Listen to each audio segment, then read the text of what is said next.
Hi there. In this video, we are going to set up a brand new integration between Gecko and Connect.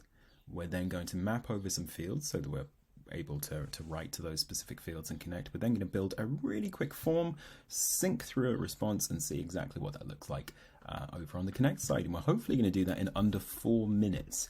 And I've already wasted 20 seconds, so let's jump right to it. So the first thing I've done is log into Gecko Chat. No, not Gecko Chat, Gecko.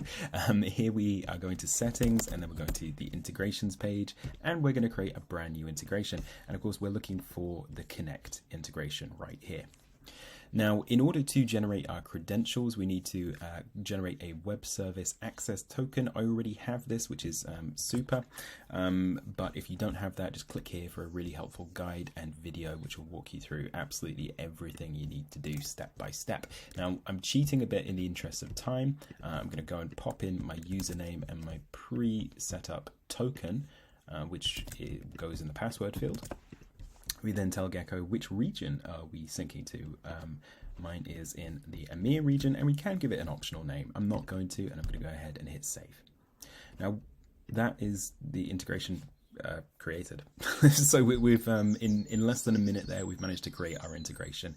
And the lovely thing here is that the way to read this table is very simple. On the left-hand column here, where it says contacts, this is the name of the module or table or object within Connect.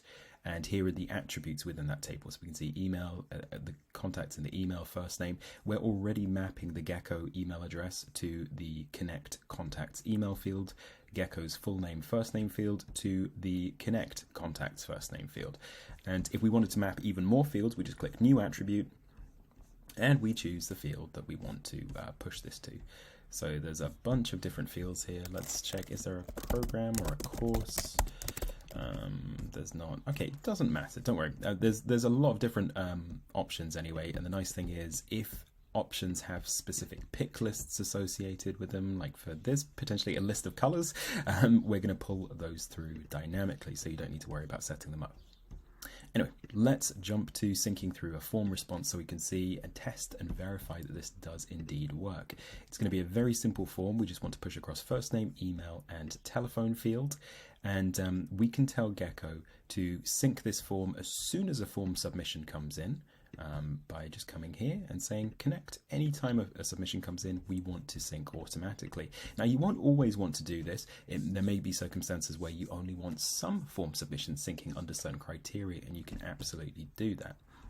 In addition to mapping everything on the settings page, you've also got the ability on a form by form basis to choose specific fields and say, you know, this time I don't want to send the first name to the first name field. I want to send it to this particular attribute instead, which is really helpful if you want to push either data to different places on a one-off occasion, or if you want to push the same bit of data to more than one place.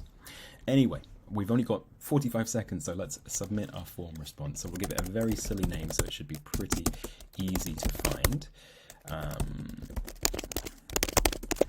Yeah, this should be hopefully pretty easy.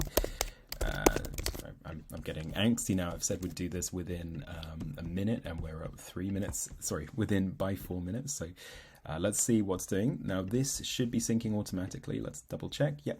We're being told, whoa, hold your horses, we're already doing this. Now, I'm going to cheat. I'm going to pause this whilst this sync. It usually takes about 30 seconds or so, and hopefully we'll be able to check this in Connect when it's done.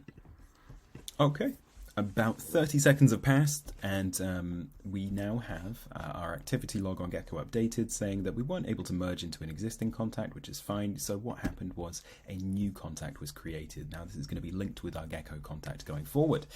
Now let's use this contact ID to search for our contact. So we're going to go over to Connect. We're going to search for the ID here, and we should hopefully get our contact back. Yep, we can see last name, first name have mapped. If we click into the student records, we can see all of the information pushed across immediately. Super, super simple stuff.